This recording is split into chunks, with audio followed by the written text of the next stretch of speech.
When we go back to the DNA of Smart, Smart is all about democratizing connectivity, connectivity for all, right?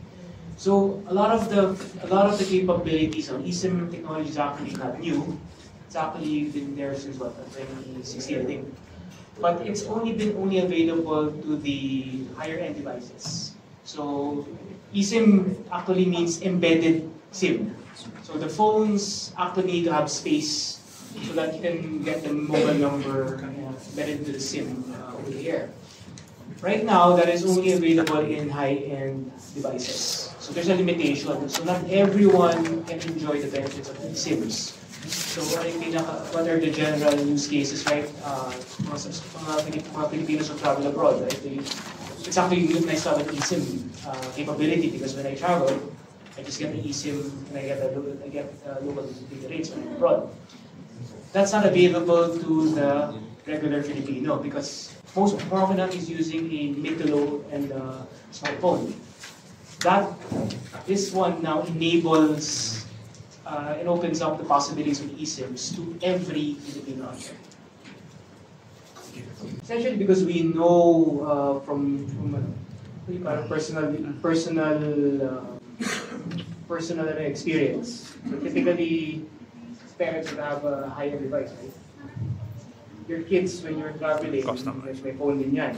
But generally, they're using a low-end device. So naging use cases, how do I now get benefits I enjoy as an end user with an eSIM? Because normally when you travel, there's actually some fear, right? That your kids might get lost.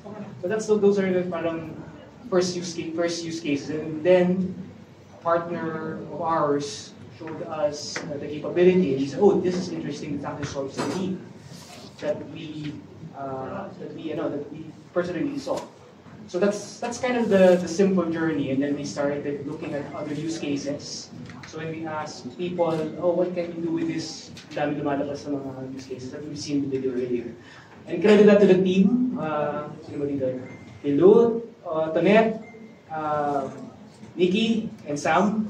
Sila nagbuo ng mga use cases na nakikita namin. So yun yung journey, and that's how we are. Now, the journey kasi is basically the how you get there, right? But the key there is we kind of saw what are the benefits, okay. And then we saw this as a solution to enable those benefits. For the first question, yes, that's the capability that we are now opening up, right? The fact that you can actually enable a SIM to handle different SIMs, and therefore use when you're traveling abroad, that's your main use case, right? So you can actually use the networks when you're abroad. So that's the first main use case that we're seeing now. Because Filipinos would like to travel, right? And when they travel, like you said, you traveled last week. Yeah. Parang it's an aspiration, especially for the young. And we're enabling that so it's more convenient. The second, and right now, the capability is not available for porting for now, but that should be available soon because of the MNP. So we're just fixing certain technical, but that will be available soon.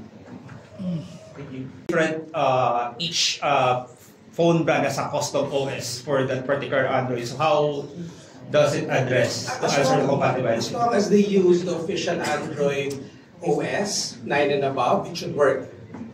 Yeah, so answer your question, it should work as long as each one, like Samsung, has a customized version, right? Because they have their own UI. But it's still using Android. You have Oppo and the rest who also have customized. If you're saying it's the modified version of Android, that might not work because it's not official. You have the Android open source and the Android official. So the Android official, it will work. If it's the Android open source, it won't. As long as it's the official Android 9 and up.